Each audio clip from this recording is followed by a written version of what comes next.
এই পৃথিবীতে আমরা হাজারো বছর ধরে কষ্ট করে টিকে আছি। কি অদ্ভুত! যেখানে সবাই বাঁচতে সংগ্রাম করছে, সেখানে ধনী ও গরিবের এই বিশাল ব্যবধান কেন?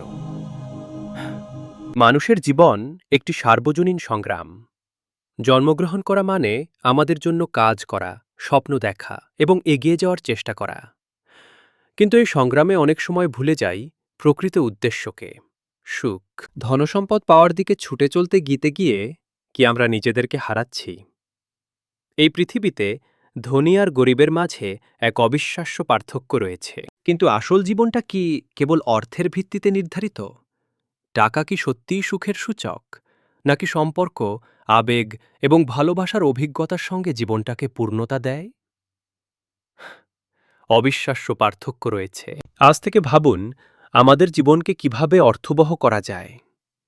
একটি শান্তিপূর্ণ জীবন যার মধ্যে সমৃদ্ধি, আনন্দ এবং সম্পর্ক থাকবে, তাই নয় কি?